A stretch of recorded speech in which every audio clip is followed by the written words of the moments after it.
RS brothers లో ఆషాఢం KG sale మళ్ళీ మొదలైంది. మరెన్నో క్రేజీ ఆఫర్స్ ఖైదీ చేయండి ఆర్ఎస్ బ్రదర్స్.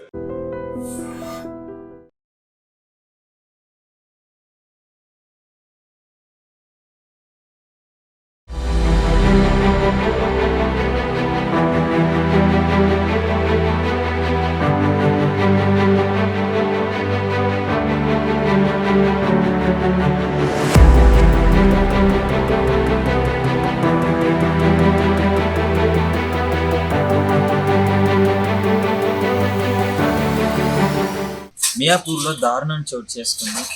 చిన్న పాప 10th క్లాస్ చదివే పాప బిల్డింగ్ మీద నుంచి దూకి సూసైడ్ చేసుకొని చనిపోవడం జరిగింది. పాప పేరు హన్సిక.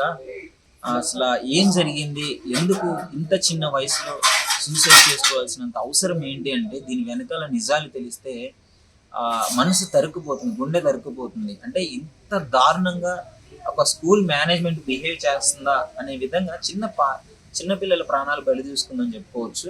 సరే, అసలు వివరాలు కొద్దిగా ఇక్కడ చూస్తున్నారు కదా, పాప ఇక్కడే దూకి సడన్ గా చనిపోవడం జరిగింది. 5th ఫ్లోర్ నుంచి, ఇప్పుడు వాళ్ళు 4th ఫ్లోర్ ఉంటున్నారు.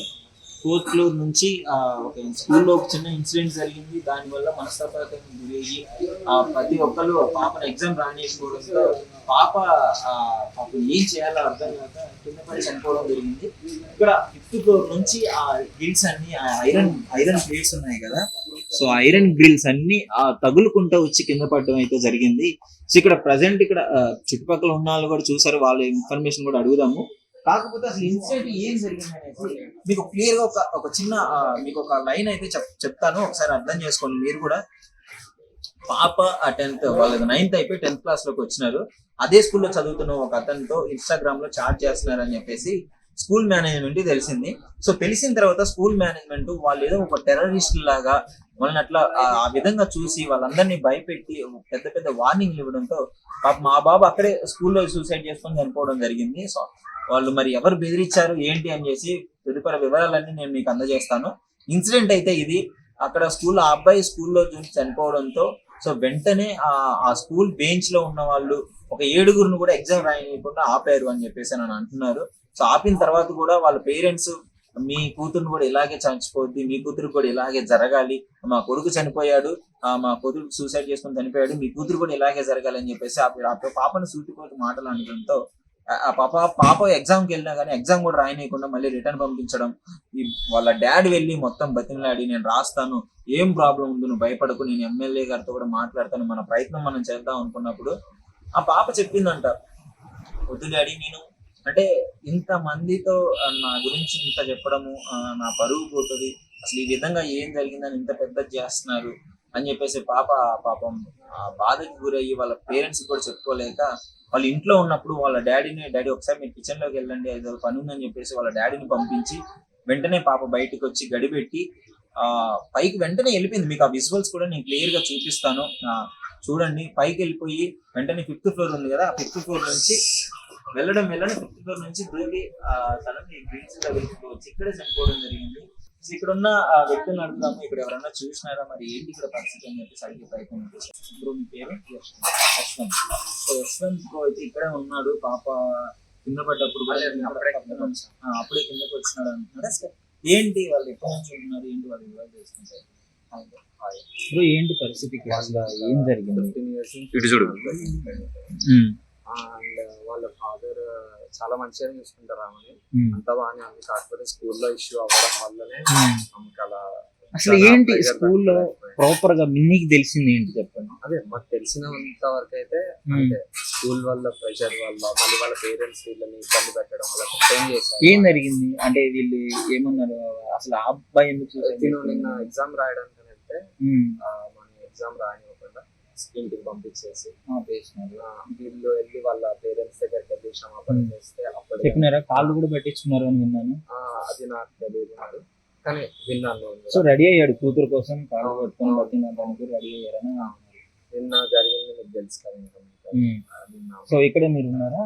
అప్పుడు మా వర్కర్స్ ఉండే చూసారు వాళ్ళు కూడా. ఇక్కడ 5th ఫ్లోర్ నుంచి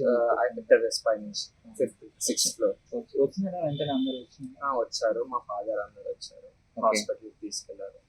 తర్వాత ఇంకా క్రిటికల్ గా ఉందన్నారు హాస్పిటల్లోనే.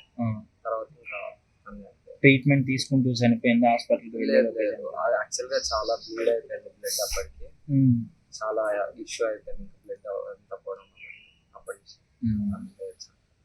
సో అంతా ఇది మొత్తం ప్రెషర్ వల్లనే పాప Pressure వల్ల తట్టుకోలేక అవును అంతే. అందరూ నన్ను ఇట్లా అంటున్నారు, నన్ను బ్యాడ్ గా ఇమాజిన్ చేస్తున్నారు అందరూ. తను చాలా ఇంకా లోన్లీ ఫీల్ అవ్వడం వల్ల మరి ఇంకా వాళ్ళ పేరెంట్స్ అయితే చాలా బాగా చూసుకుంటారు, సపోర్ట్ కూడా చేశారు, చాలా సపోర్ట్ చేస్తారు. కరెక్ట్, వాళ్ళ పేరెంట్స్ కూడా చాలా మంచిగా ట్రీట్ చేస్తారు. సో యాక్చువల్లీ బ్రో ఇప్పుడు చిన్న పిల్లలు 10th క్లాస్ పిల్లలు తప్పు చేస్తారు, వాళ్ళకి నచ్చ చెప్పుకునే బాధ్యత పేరెంట్స్ గా ఉంటుంది, లేదా స్కూల్ వాళ్ళు పేరెంట్స్ కంటే ఎక్కువగా స్కూల్లో ఉంటారు. వాళ్ళు చక్కగా చెప్పి ఇది తప్పు అని చెప్పేసి చెప్పాలి, కానీ ఈ విధంగా వార్నింగ్స్ ఇవ్వడం, సస్పెన్స్ చేయడం. వాళ్ళ సంథింగ్ రిజ్వాన్ ఇంకొక అబ్బాయి కూడా, ఆ అబ్బాయి కూడా సూసైడ్, ఆ అబ్బాయి కూడా వాళ్ళ స్కూల్ బిల్డింగ్ నుంచి దూకి చంపారు. వాళ్ళ school building Saint Martin school. వాళ్ళ ప్రిన్సిపల్ ఇష్యూ ఏదో అయింది, ఆ అబ్బాయిని పిలిచి మాట్లాడారంట. ఆ మాట్లాడిన తర్వాత ప్రిన్సిపల్ తర్వాత ఆ అబ్బాయి చనిపోయాడు. ఏం మాట్లాడాలో తెలియదండి మాట్లాడారు, మరి లోపల ఏం మాట్లాడారు. సో ఇది పరిస్థితి. యాక్చువల్లీ వీళ్ళిద్దరు ఇన్స్టాగ్రామ్ లో చాట్ చేసుకుంటున్నారు, ఒకే స్కూల్ ఒకే క్లాస్ కాబట్టి చేసుకున్నారు. సరే తప్పైనప్పుడు స్కూల్ మేనేజ్మెంట్ తెలిసినప్పుడు వాళ్ళు స్పందించే విధానం ఉండాలి.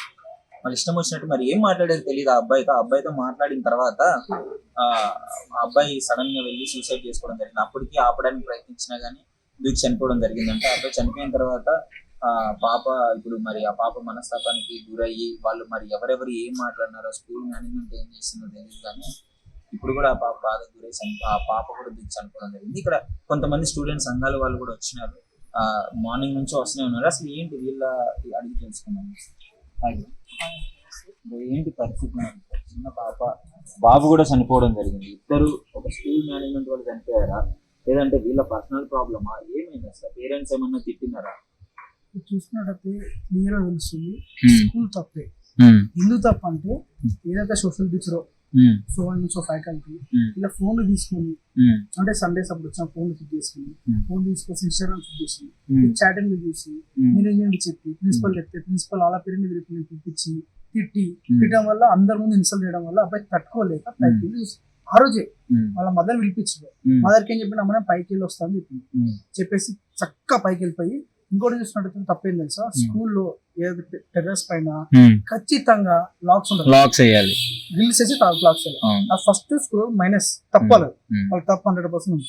ఆ దున్న తర్వాత పైకి వెళ్ళాడు అబ్బాయి, లేదా 5th floor కి పైకి వెళ్ళిపోయి దుంగేడు బస్ స్టాండ్ కింద వాడికి చనిపోయిన. నిజంగా ప్రస్తుతం ఉన్నటువంటి సమాజం దేనికి ప్రయారిటీ ఇస్తుంది? ఆర్థిక సంబంధాల చుట్టూ మాత్రమే తిరుగుతుంది. మళ్ళీ ఎన్నికలంగానే చాలా విరక్తి కలుగుతాం. మంచి అనిపిస్తుంది కదా, లేడీస్ కూడా ఛాలెంజింగ్ జాబ్స్ చేసినప్పుడు చాలా బాగుంటది. ఫుడ్ డెలివరీ ఇవ్వటానికి వెళ్ళినటువంటి డెలివరీ బాయ్ అనిల్ పై కళ్ళ ముందు